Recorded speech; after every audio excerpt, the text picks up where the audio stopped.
A woman doesn't want to make decisions in a relationship. And the more feminine that the woman is, the more that her feminine instinct is online, the less she wants to make those decisions, the more uncomfortable it is to make those decisions, and the less cherished she feels instead of the man making those decisions for her. Now, this might sound like a very controversial statement, so just bear with me for a moment. To clarify, I am not saying that a woman likes it when a man is overbearing and controlling and doesn't care about her input, isn't interested in her opinions or her feelings, and just lays down the law because he only cares about himself. Okay?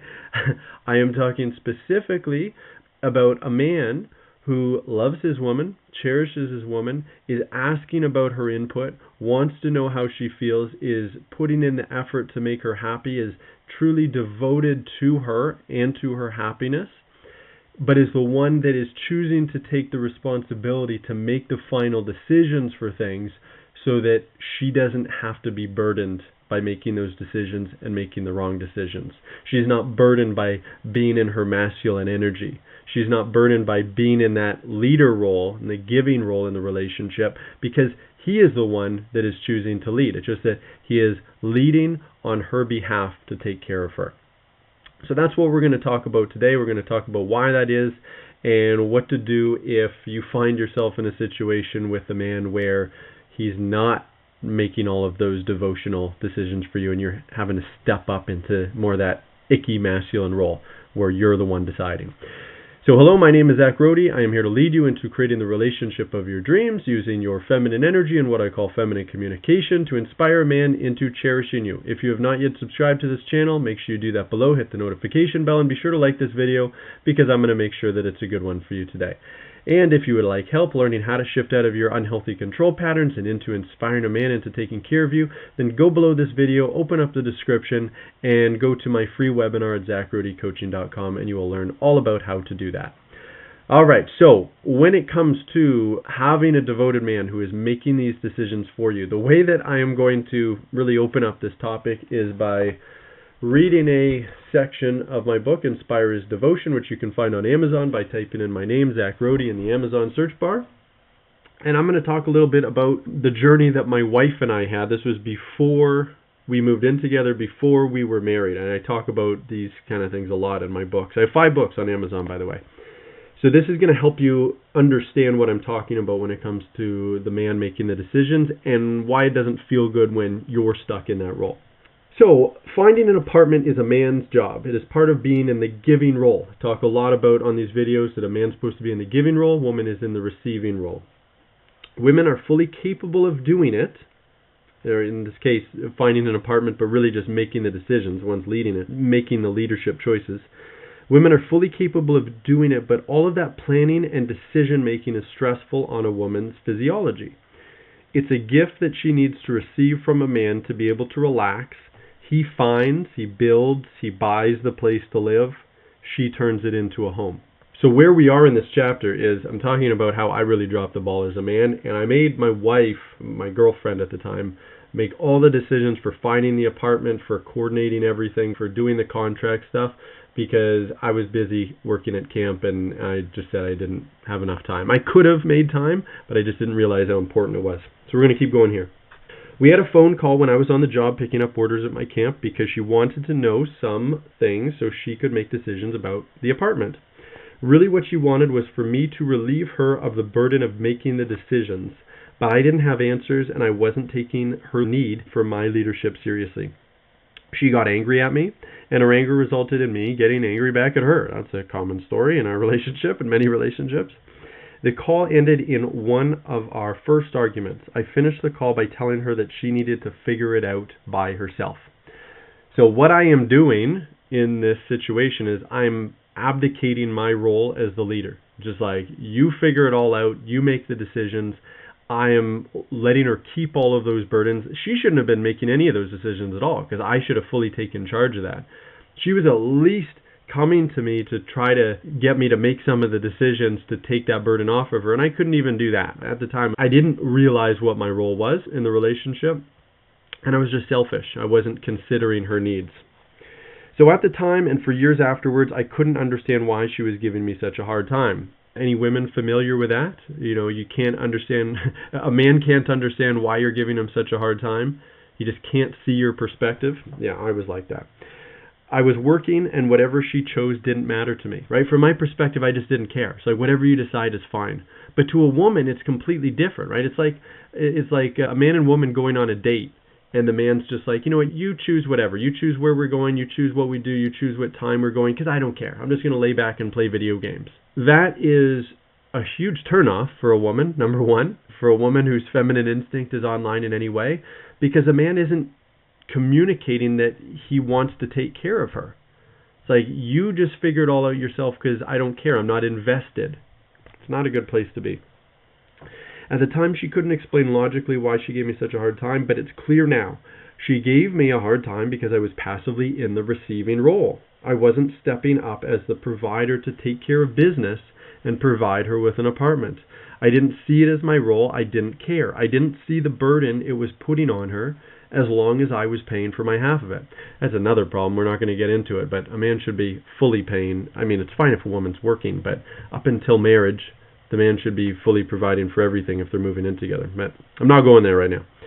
My wife, this is an important part, is an incredibly competent woman. From my perspective, she was fully capable of doing it herself. Back then, I thought traditional gender roles were silly and unnecessary. Boy, do I have egg on my face now.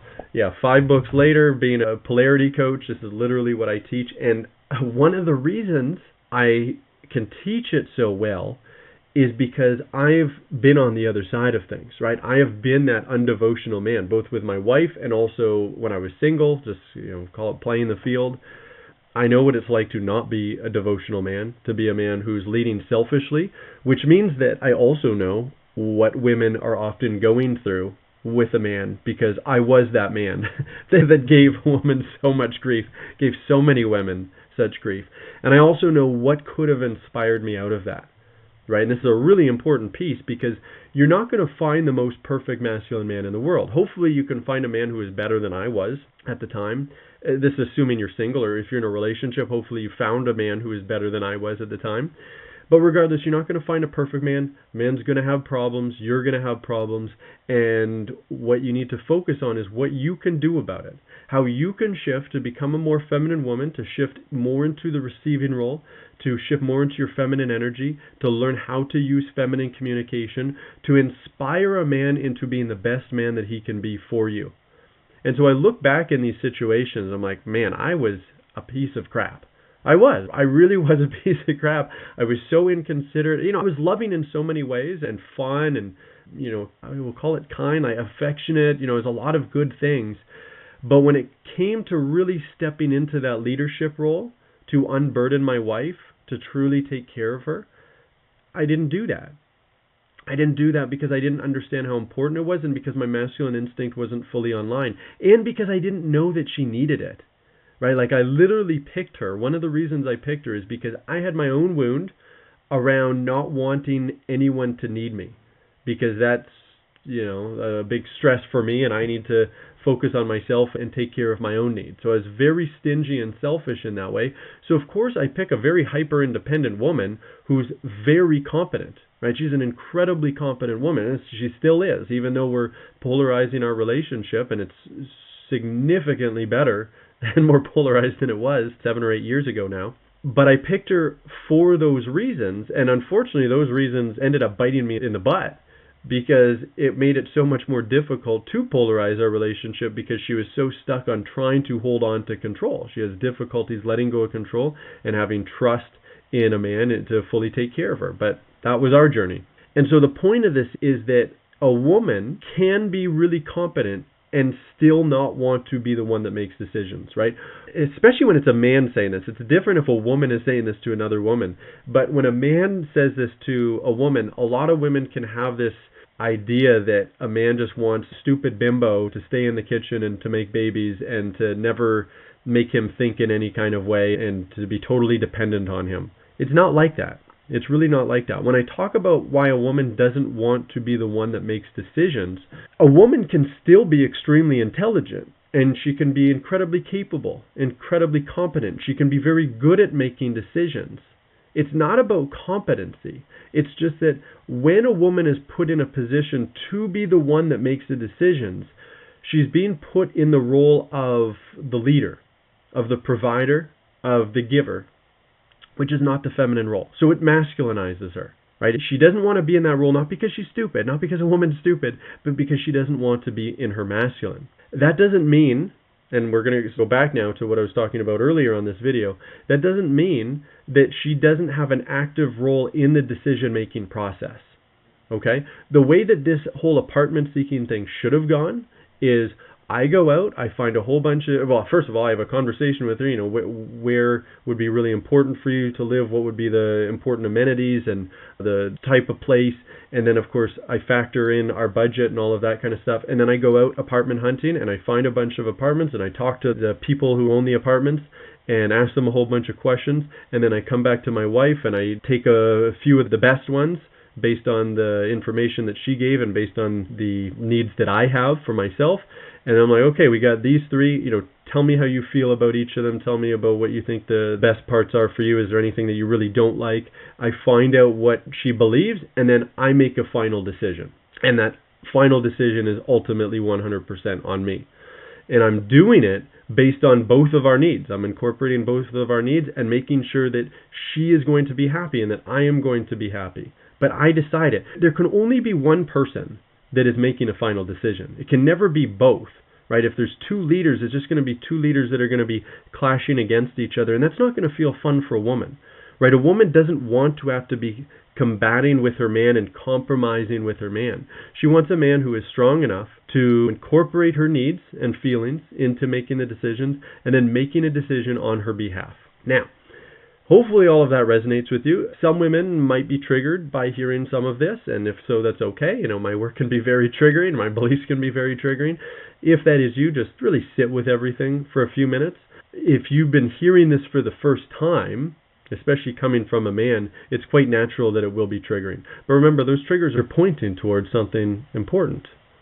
If you didn't feel any trigger, that would be different, right? But the fact that you feel a trigger means that there's something there for you to explore. But regardless of whether you feel a trigger or not, hopefully this is resonating with you to some extent. You realize, yeah, like I don't want to be the one that's making all the decisions. I just want a man to take care of me and listen to my input and everything.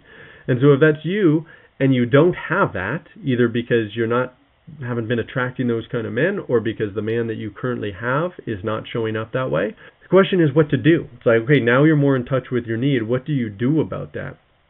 Well, first, you got to stop making the decisions, right? If a man is putting you in that position, stop doing it, right? The problem with my wife, like this is part of the problem of being really hyper competent and having control tendencies, is she would just be in her masculine and she would just do the thing, and she would enable me to be a Peter Pan boy, to not make the shifts to step into my masculine energy and to lead the relationship. So you've got to stop enabling. But that's often not enough. For some men, if a man's masculine instinct is relatively online, just a woman, we call it leaning back, right? You're no longer leading. It can be enough for a man to step up and start making the decisions. But for a lot of men, that's not going to be enough. For a lot of men, you need to communicate what is coming up for you, right? And what is coming up for you when you're put in that position? Do you feel angry? Do you feel irritation? Do you feel anxious? Do you feel sad? You know, really get in touch with what those feelings are and then start communicating to your man about them, right? Back then, 8 years ago, my wife never did that. And the only time she would communicate with me is with judgments, right? She'd just get angry at me. She would blame me. She would judge me for not doing my job properly, whatever that was to her. And that didn't make me want to change at all. I didn't care, right? I would just retreat. I would just withdraw. I would just disconnect from her, and I didn't want to interact with her until she stopped being like that. And then she would eventually kind of suppress her feelings and accept things because she didn't know how to use feminine communication. She didn't know how to be in that beautiful feminine energy, vulnerably share what's coming up for her, and be able to naturally inspire me into being a better man. And I am very certain that had she known feminine communication at that time, it would have activated my masculine instinct. I would have started healing my own wounding, and been inspired to want to start taking care of her, start making all these decisions, unburden her from that, because that's what a vulnerable woman does. Right? You can be a competent woman and also be vulnerable. It's not about being incapable. It's not about being completely dependent, right? You're not inspiring a man by being a helpless little victim. You're inspiring him by being vulnerable. And there's a world of difference between being vulnerable and being a helpless victim, right? You've got to recognize that your feelings, your vulnerable feelings really matter and that they're really beautiful and that a man would find them really beautiful. And you share them, you ask for help with those feelings, you share what the problem is that's coming up for you. You're not blaming him in any way, you're not judging, you're just expressing, and that's what informs him of what you need and should activate that masculine instinct into wanting to step up, make the decisions, start taking care of you, become the devoted masculine leader that you need. And if you would like help learning how to make these shifts that I am talking about, then go below this video, open up the description. You're going to see the links to all of my offers. All of them can be very helpful, but if you would like hands-on, devoted support where my team and I are practicing with you and helping you implement these shifts into your love life, then go to thedreamrelationship.com. That's my academy offer. You're going to book a call there with me. We're going to talk all about what's going on in your love life, what your problems are, where you're stuck, what you need help with. We'll make sure that our program is right for you, our process is right for you, and if it is, then you can step into it and start creating the relationship of your dreams using your feminine energy and feminine communication. And if that's you, I will see you on that call. I look forward to it. See you soon.